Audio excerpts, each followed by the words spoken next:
В начале прошлого года мы совершенно неожиданно отправились на остров Бали. Это первое путешествие, в которое мы поехали не сколько за отдыхом, сколько за исследованием. На Бали нас привела сама жизнь, взяв за основу обоюдное желание найти кусочек свободы на краю света, а на этом острове, как говорят, всего в избытке.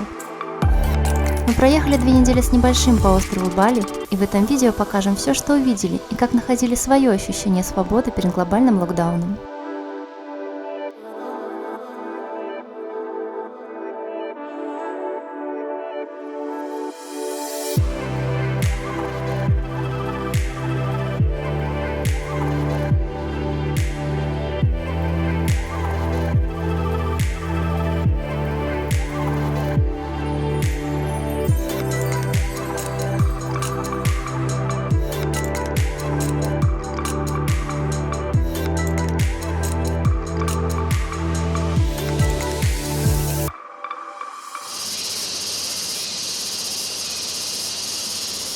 Мы находимся в районе Чангу на побережье океана. Отсюда начинается наше путешествие. Это курортный район, откуда большинство туристов стартуют при знакомстве с Бали. На побережье есть 3 самых популярных курортных района – Кута, Семеньяк и Чангу. Именно в этом регионе оседает для жизни большинство иностранцев, из-за чего здесь довольно по-западному развита инфраструктура. Кута более оживленнее, Семеньяк роскошнее и дороже, но под наши запросы больше подошел Чангу.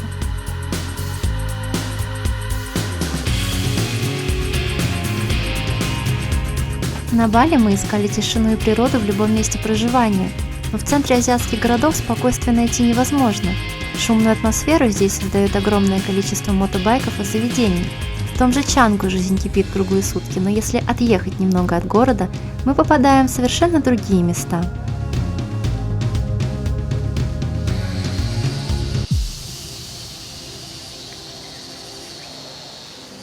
Этот отель находится в 10 километрах от центра Чангу, и сказать, что здесь просто красиво, ничего не сказать.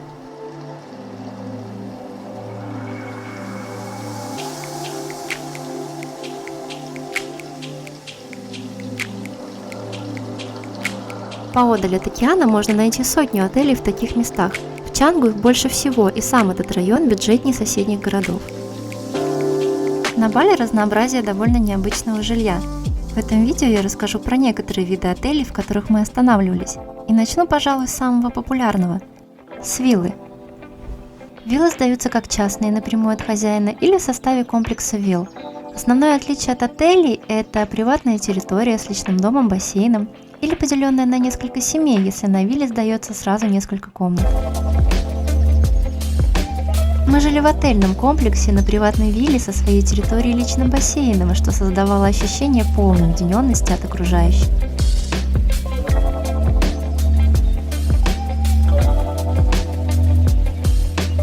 Из прикольного, что тут есть, это душ на камнях, ванна в балийском стиле и плавающий завтрак, который приносит каждое утро прямо в бассейн. В подавляющем большинстве отелей и вилл можно взять на прокат байк. На Бали практически нет общественного транспорта, так что без аренды здесь никак не обойтись.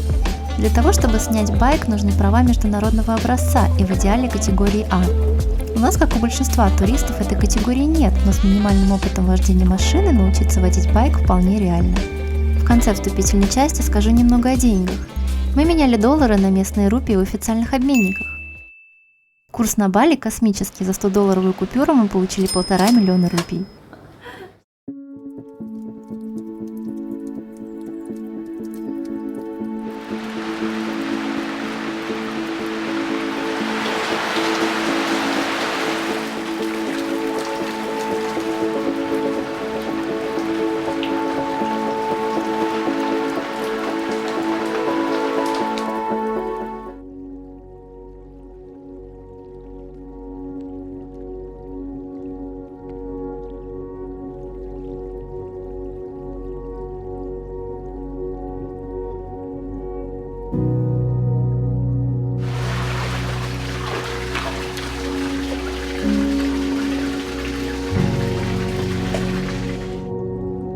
В марте, когда мы были на Бали, дождь шел практически каждый день, и этим фактором было нарушено многое из того, что было запланировано. И все же что-то мы увидели и сняли, и осмотр острова начнем с самого известного балийского храма Танахлот.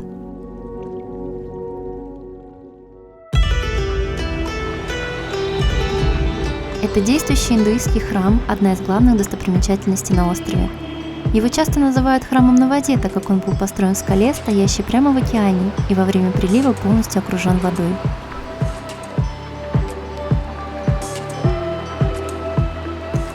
Танахлот, как и многое на Бали, полон мифов и легенд, но туристов больше привлекает магическая красота этого места. Во время отлива океан отступает от храма, и к нему можно подойти по суше.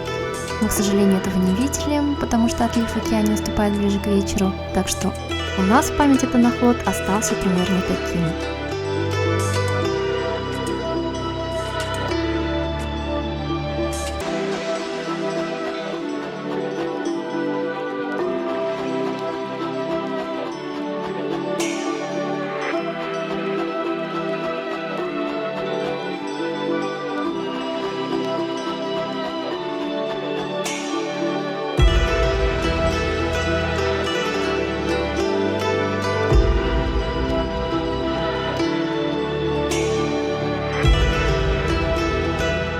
При всей красоте Бали этот остров не очень подходит для пляжного отдыха.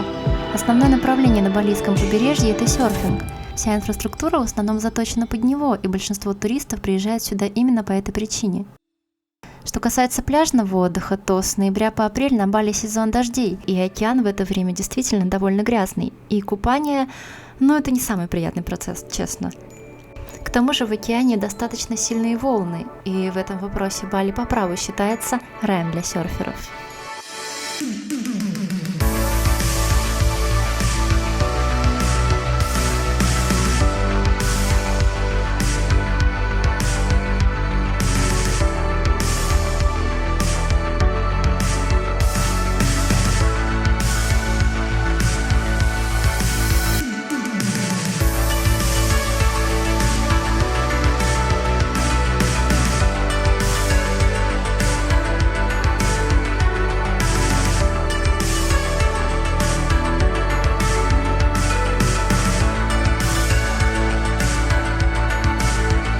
В целом на таких пляжах, как Бату-Балонг и Эхо-Бич, чувствуется первозданная океаническая атмосфера.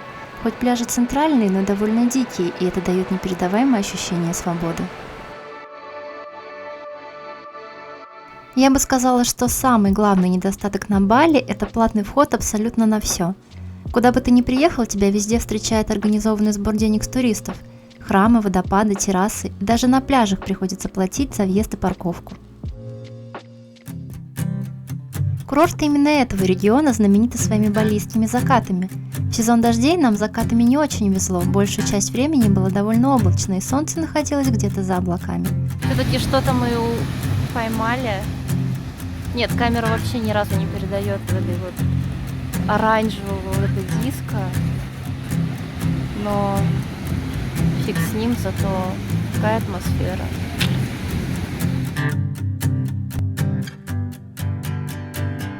Oh, this is everything with you right next to me. So alive, and tonight I'm thinking that I don't wanna go.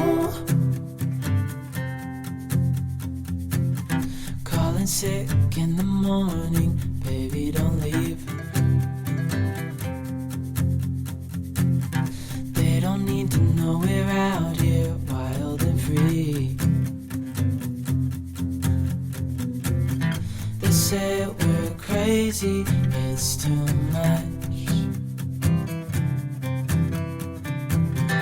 And yeah, we're crazy, deep in love. Oh, this is everything with you right next to me. So alive, and tonight I'm thinking that I don't wanna go. Во время заката кажется, что все отдыхающие на побережье Чангу, Кута и Семеньяка собираются на пляже и создают какую-то особую атмосферу. Играют на гитаре, сидят в кафешках, серфят или просто гуляют. Вся тусовка. Местные варунги загораются огнями, и пришло время сказать два слова о них. Приехали в какой-то варунг, на втором этаже называется Ит. Варунги на Бали – это небольшое кафе, как правило, на несколько столиков. В основном оформлено в местном стиле и подают местную еду. Но в Чангу из-за большого количества европейцев есть много вот таких стильных варунгов. В общем, мы здесь присели. У них помимо местной кухни есть и привычная нам европейская. Но я же захотела попробовать что-то по-настоящему индонезийское. Вот только за 2 недели на Бали местная кухня мне так и не зашла. Арендовав транспорт на Бали, стоит быть готовым к абсолютно хаотичному движению на азиатских дорогах.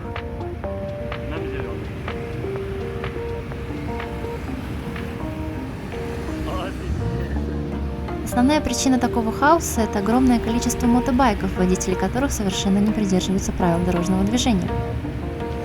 Вторая причина в том, что большинство дорог на Бали очень узкие, и далеко не все перекрестки нормально регулируются. А при таком количестве транспорта дороги просто не справляются с движением.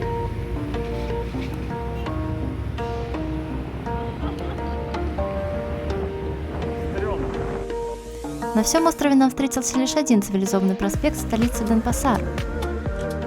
По хайвею мимо Денпасара мы ехали на один из самых красивых пляжей, который находится на полуострове Букит. А попав на Букит, мы оказались возле 120-метровой статуи, которая видна со всего побережья. Сворачиваем с намеченного пути и попадаем в парк Гаруда Вишну Кинчана.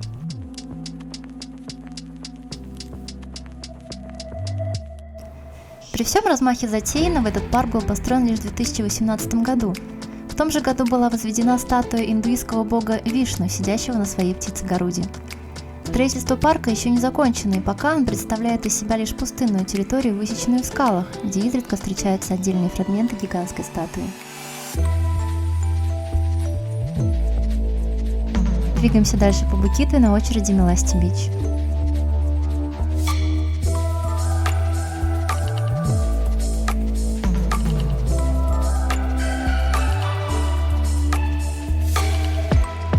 Потрясающий пляж Меласти-Бич – один из самых красивых на острове.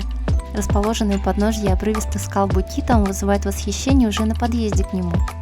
Меласти отличается ухоженностью, золотым песком и лазурной водой в ясные дни. Волны разбиваются о коралловый риф далеко от берега. Серферов тут не бывает совсем, и это идеальное место для пляжного отдыха. Но главная красота Меласти-Бич в его ландшафте, состоящей из многочисленных пещер по всей протяженности береговой линии.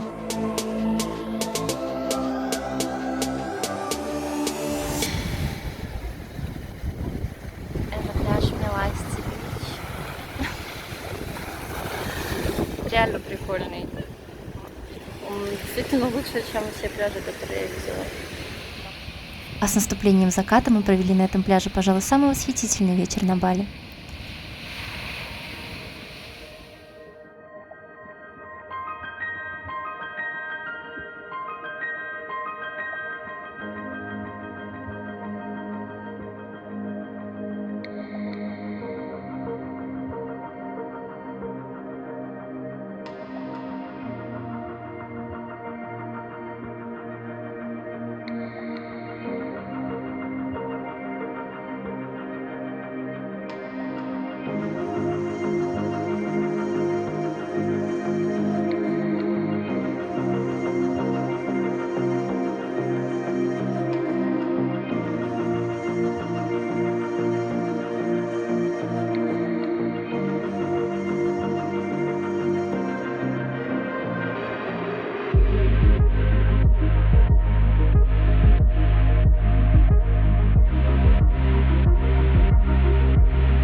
Все локации на Бали лишь формально считаются туристическими. Но в каждом из таких мест неизменно чувствуется истинная первозданная дикая природа этого острова.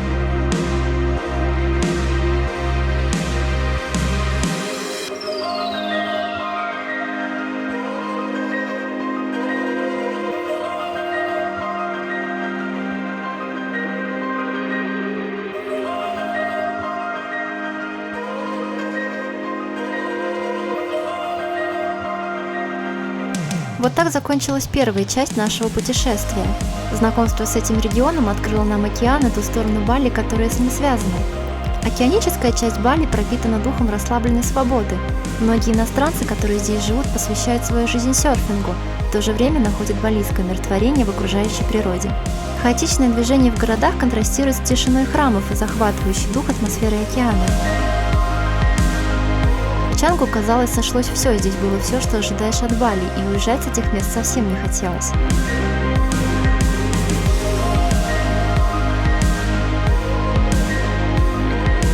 Но на океан мы еще вернемся, а пока настало время отправиться в центральный регион, чтобы показать вам совсем другую сторону этого острова.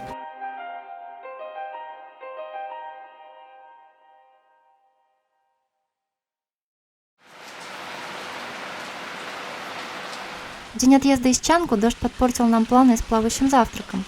Но в центре острова, куда мы собирались, дожди шли еще чаще, чем на побережье, что в дальнейшем стало для нас привычным делом. Для переездов мы использовали местное онлайн-такси GoJack. Только вот на Бали есть одна интересная особенность. GoJack запрещен в Убуде, поэтому обратно наш драйвер поедет пустым, потому что там его, видно, никто не поймает. И поэтому нам порекомендовал вместо 140 тысяч дать 200 тысяч. Официальная цена будет 140, но мы, наверное, дадим все-таки 200. Центральная часть Бали – это водопады, вулканы, озера. Климат здесь чуть прохладнее, чем на побережье, но атмосфера совсем другая. В центр едут за природной красотой и духовной энергетикой, которая особо ощущается в главном центральном городе Убуде, полном местных храмов и сосредоточением духовных практик со всего мира. Но особую энергетику Убуда можно почувствовать, поселившись в отеле в полном слиянии с природой. Именно такой критерий был главным при выборе отеля и одним из главных факторов, зачем мы вообще приехали в Убуд, чтобы в течение недели просыпаться каждое утро и видеть такую красоту.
Большинство отелей в Убуде находятся в природных локациях – джунгли, рисовые поля. В таких отелях все направлено на полное погружение в балийский релакс, где ты максимально близко соприкасаешься с природой. Смотрите, какой вид с завтрака.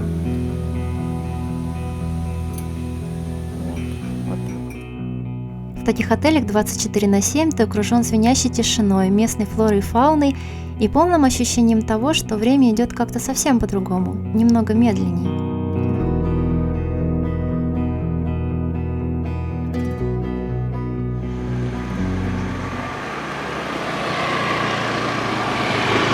Изучение центра острова мы начали с известного Monkey Forest. Это огромный парк, где обезьяны живут в естественной среде со всей обезьяньей инфраструктурой. Обезьянки здесь спокойно себе гуляют, а ты приходишь к ним не иначе, как в гости. Но обезьяны – создания с особой спецификой. Не стоит приезжать к ним в гости без внутренней подготовки к тому, что может произойти. Здесь телефоны и прочее ни в коем случае нельзя вот так вот держать без крепкого хвата. У нас, значит, уже успели стырить влажные салфетки из рюкзака, из Колиного. Он стоял, никого не трогал, и эти чудики залезают, просто запрыгивают на рюкзак, открывают его и начинают оттуда тырить. Спасибо, что только влажные салфетки. И если так, к слову, я очень сильно, не знаю, стремалась, что ли, ехать в этот лес обезьян, потому что наша первая встреча с обезьяной Ми в Таиланде была, и это было жесть полная. При первой встрече обезьяна вытащила из любимого ими Колиного рюкзака чипсы. Потом налетела на меня и зашипела. Все. С тех пор я терпеть не могу обезьянок. И сюда я приехала их просто реабилитировать. У меня есть что-нибудь, что можно меня забрать? Нет, пока нет.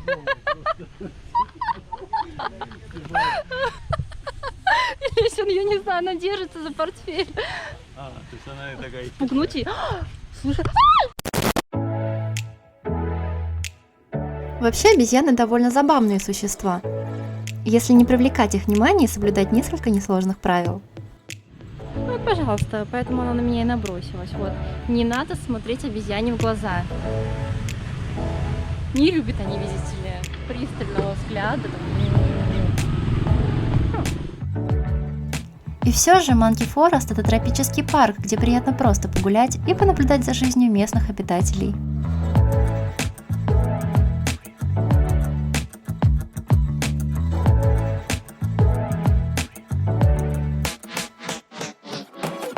Недалеко от Убуда есть еще один лес обезьян. Он меньше по размеру и менее известен для туристов. Обезьянки здесь также живут в вольготной среде, но здесь, к слову, они менее приставучие и практически не обращают на тебя внимания. По атмосфере этот парк больше напоминает тихий лес. Здесь меньше туристов, и здесь действительно можно прогуляться в умиротворенной обстановке. Я вот предлагаю туда не ходить. Вот пошли обратно. Я согласна.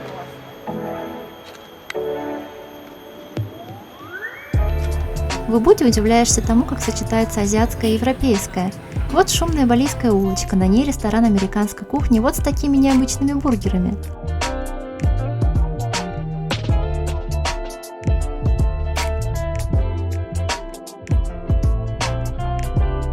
Или вот итальянский ресторан с удивительной пиццерией. Это как бы наша пицца. Вообще на Бали множество заведений, открытых европейцами и американцами, и выглядят они очень стильно. Вот, например, еще одна популярная итальянская пиццерия, попадая в которую оказываешься как будто на улочках Тосканы. Я опять ем макароны за границей. Ну и на закусочку покажем вам интересную пиццерию в рисовых полях. Чтобы вы понимали, это крутая пиццерия. Действительно крутая итальянская пиццерия. Вот мы тут сидим в полях. В середине дня мы поехали в один из лучших спа-салонов Убуда, чтобы попробовать балийский массаж. Массаж на Бали – это часть культуры, а сами балийцы зачастую заменяют им медицину. В хороших спа-салонах цена на массаж значительно выше, но вместе с ней возрастает и качество. В настоящем балийском массаже, помимо профессионализма мастеров, существует особенный подход и атмосфера. Клиенту предлагается приветственный напиток, подбирает вид массажа и степень давления на определенные зоны. Основным атрибутом является ароматическое масло, которое выбираешь из предложенных. Сами комнаты также наполнены незабываемой атмосферой. Ароматические лампы, свечи, музыка и даже душ. Все сделано для того, чтобы на ближайшие пару часов клиент позабыл о мирских делах и почувствовал себя просто королем.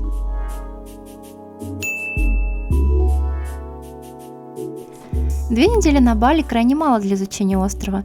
Осмотреть храмы, проникнуться культурой мы просто не успели. Многому мешала погода, но несмотря на нее мы старались по максимуму увидеть хотя бы самые популярные места.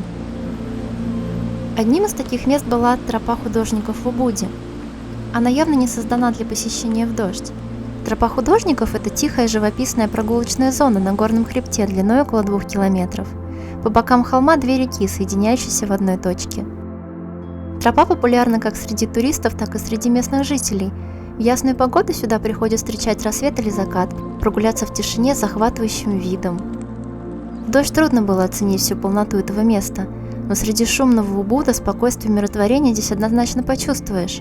А если добавить и ясную погоду, то, возможно, это место действительно будет выглядеть так потрясающе.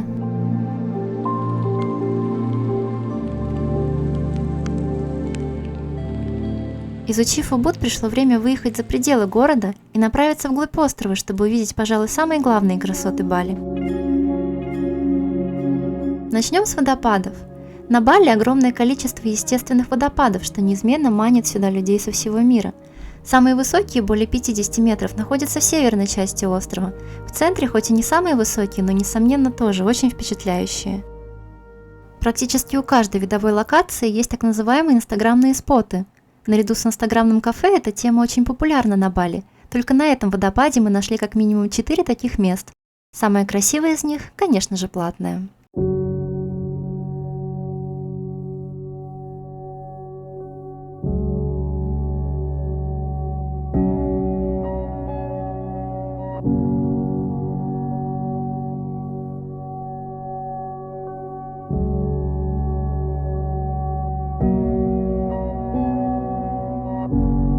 You wear me down. My actions won't be forgiven. When we first met,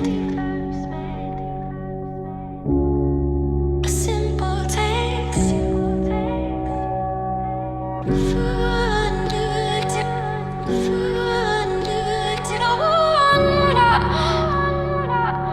Lips perfume last.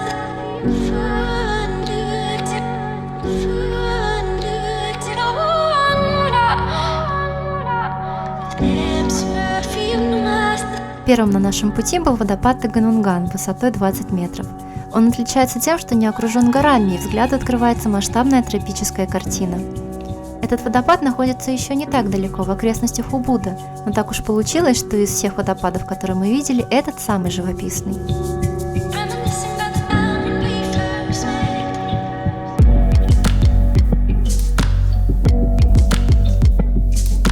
Little by little you wear me down.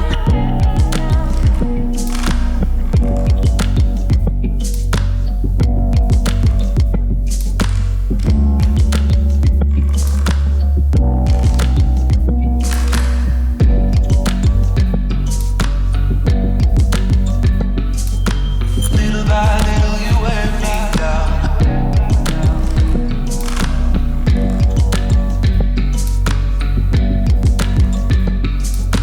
Little by little you wear me. Отъезжаем подальше и попадаем на водопад Канто-Лампу. Это уникальный водопад на Бали. Расположенный в ущелье многоступенчатый каскад высотой 30 метров выглядит как произведение искусства.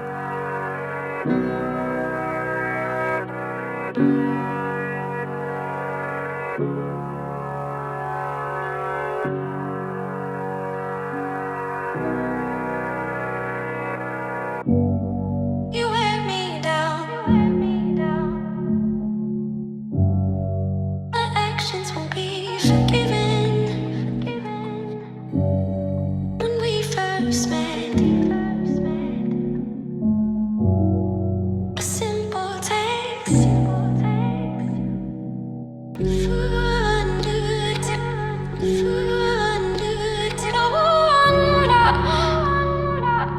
Lips perfume last.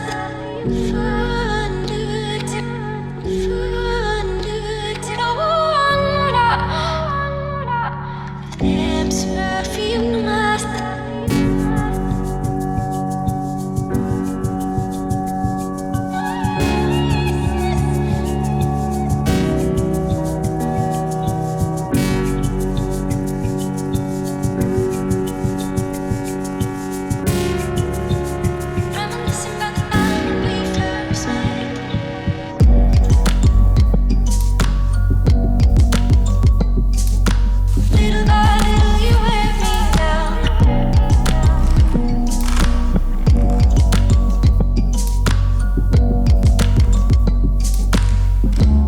большой водопад, который мы видели, Нунг-Нунг, его высота 50 метров.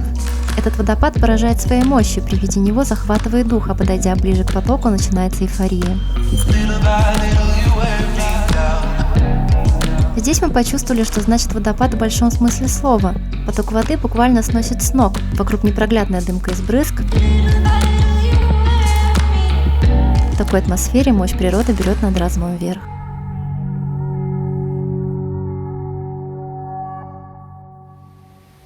Водопадов, доступных к посещению, на Бали около 20, и мне кажется, что смотреть их нужно начиная с небольших. Большие водопады, как Нунг-Нунг, Фиджи, Сикумпул, поражают с первого взгляда и очень глубоко. На их фоне водопады в окрестностях Убуда просто меркнут, только и у них есть свое очарование, которое стоит ощутить.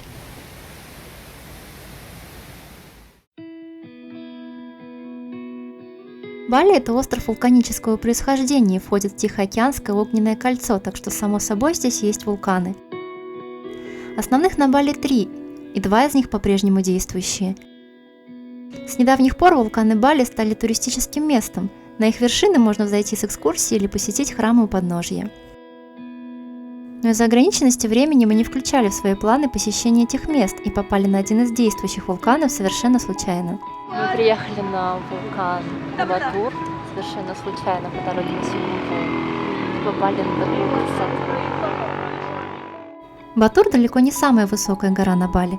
Но туристическим местом он стал благодаря тому, что, во-первых, это действующий вулкан, а во-вторых, из-за сравнительно небольшой высоты забраться на него может практически любой человек без специальной подготовки, но, разумеется, с гидом. Помимо вулкана, в геопарк Батура входит одноименное озеро, образовавшееся в его кальдере. Озеро Батур – самое крупное кратерное озеро в мире. Только из-за сильного ливня нам пришлось любоваться на все это с террасы панорамного ресторана Lake View. В целом это было весьма удачное стечение обстоятельств. Ресторанчик я могу смело рекомендовать туристам, а вид из него на вулканное озеро Батур, пожалуй, самый впечатляющий. Такое сложилось впечатление, что дождь свалился в эту яму вокруг Батура, прошелся над озером. Кстати, озеро сейчас как будто бы даже зеленое. И вот ходит эта туча кругами, и все, вырваться не может из этого водоворота, наверное. Впрочем, когда закончился дождь, мы прокатились по пустынной дороге вдоль озера, где все покрыто зеленью и застывшей лавой.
Четыре кратерных озера – единственный источник пресной питьевой воды на Бали.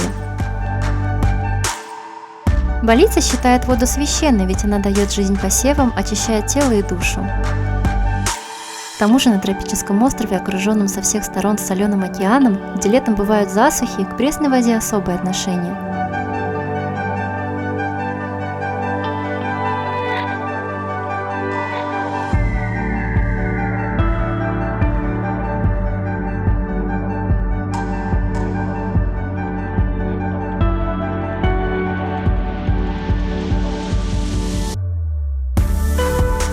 Горная цепь из десятков потухших вулканов, больших и маленьких гор, тянется с запада на восток, разделяя остров Бали на северную и южную часть. В южной части Бали климат влажный, на севере сухой. Горная цепь останавливает воздушные потоки и собирает вокруг себя облака, из-за чего здесь чаще всего идут дожди и стоят вот такие непроглядные туманы.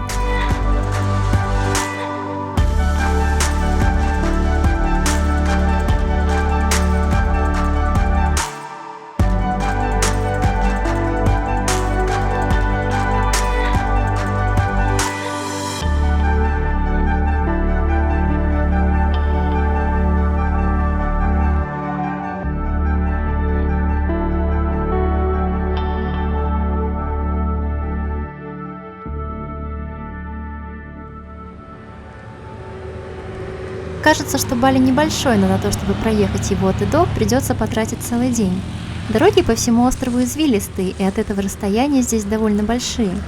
Такая извилистость дорог приводит к тому, что многие известные туристам места попадаются на пути на какую-нибудь локацию.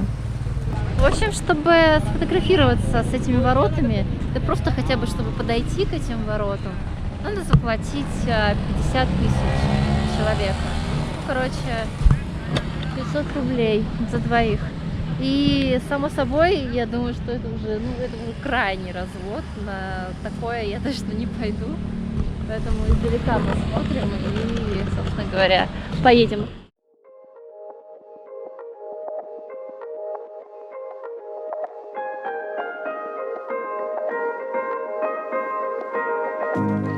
То, что мы увидели сами и решили показать в последнюю очередь, является главной визитной карточкой острова Бали – рисовые террасы. Хоть и по всему острову можно найти поля, усеянные рисом, настоящие рисовые террасы находятся только в центре, ведь именно здесь, на гористой местности, можно проложить старинную систему поступления пресной воды из горных озер прямо к рисовым полям.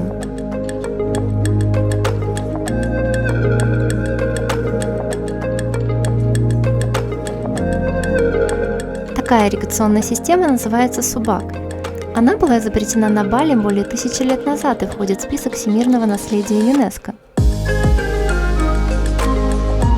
Система Субак – это комплекс плотин, каналов и искусственных водопадов, доставляющий воду из пресных источников. Некоторые каналы проложены на большой глубине и имеют длину до 3 километров. Выращивание риса – это основной вид хозяйственной деятельности на Бали, поэтому таких террас на острове огромное множество. Но чтобы контролировать разумное распределение пресной воды, несколько тысяч крестьян объединились и создали одноименную общину под названием Субак со своей иерархией, правилами и ритуалами. Так появились самые красивые рисовые террасы на Бали – Джатилуви.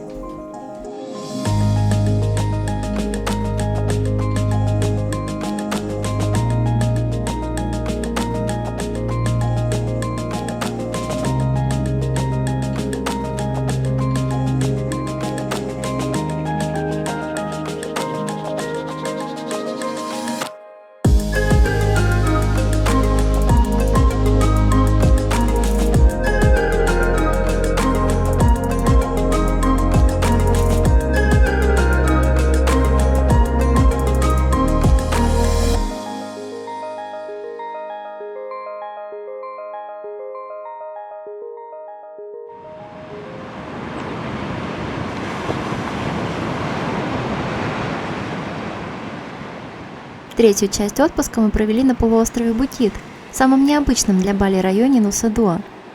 Это отдельный мир в уже привычном для нас тропическом острове. Район Нуса-Дуа – это закрытая туристическая территория с кучей отелей разной звездности. В одном из таких отелей мы остановились на оставшиеся 6 дней. Цены на балийское жилье такие, что мы позволили себе жить в 5-звездочной гостинице на первой линии океана. Сервис обустройства отелей в Нуса-Дуа соответствует привычному нам европейскому уровню. Огромные территории, шведский стол, множество корпусов и практически all-inclusive. Разгулявшись на виллах а-ля класса люкс, мы взяли себе номер средней категории с выходом к бассейну. Уж очень полюбилась нам эта тема. Внутри отельный комфорт без намека на балийскую тематику. Диванный уголок для просмотра новостей, вон халатик лежит. Бизнес-уголок, откуда мы стырили карандашик и конвертик, кофемашина вместо чайника и шикарная ванная комната.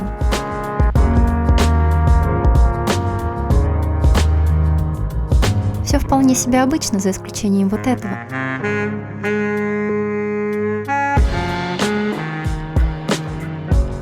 Бассейнов в нашем отеле было немереное количество, а конкретно в этом мы зависали целыми днями.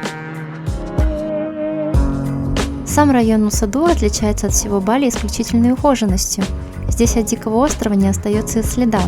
Искусственно завезенный белоснежный песок и лазурная вода создают ощущение райского пляжа. Благодаря коралловому рифу здесь практически не бывает высоких волн, так что в океане можно смело купаться. Этот район действительно отдельный мир на Бали и больше напоминает турецкие и египетские курорты. За время путешествия по острову мы довольно сильно загонялись, и как 2 тюленя не вылезали из отеля практически 5 дней. Суть нашего райского отдыха заключалась в лежании у бассейна и вылазке по красивым спокойным улочкам до местного торгового центра Bali Collection, построенного, как и все здесь, специально для туристов. Здесь и рестораны, и магазины с самыми высокими ценами на острове. И все-таки Нуса Дуа идеальный, но безликий, и за 5 дней мы очень соскучились по нашему острову Бали. Поскольку мы находимся на полуострове Букит, завершать свою турпрограмму мы тоже будем в этом регионе. Букит известен своими обрывистыми скалами. На этом полуострове множество фантастических пляжей, скрытых от глаз. Помимо Меласти-Бич нам удалось побывать на еще одном крайне популярном пляже Паданг-Паданг.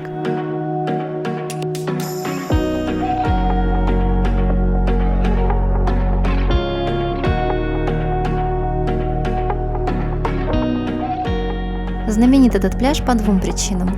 Во-первых, в 2010 году здесь был снят отрывок из фильма «Ешь, молись, люби», после чего сюда повалили толпы любопытных туристов. Вторая причина, конечно же, серфинг. К слову, именно серфингом этот пляж славился еще до выхода фильма.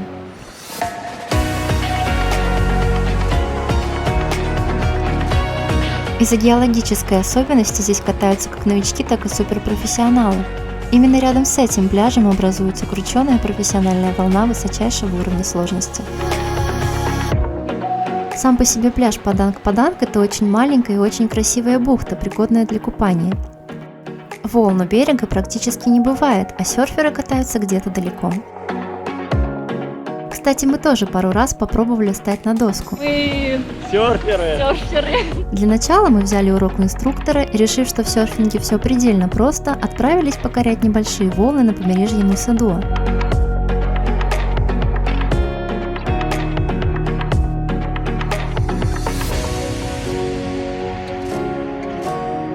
Результаты самостоятельных катаний были не очень, но быть на Бали и не узнать, что такое серфинг, было бы просто непростительным.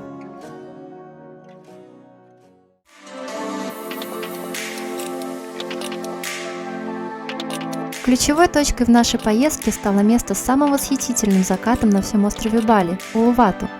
Посещение Улувату было изначально запланировано на конец путешествия, чтобы получить самые богатые впечатления перед отлетом домой. Храм Улувату – еще одна из главных балийских святынь, защищающая остров от зла. Храм и огромная территория вокруг него расположены на 95-метровой скале в самой западной части полуострова Букит. Вдоль утеса проложена пешеходная тропа. Для балийцев Улувату – одно из самых святых мест на острове. Для туристов – одна из самых красивых обзорных площадок с видом на океан.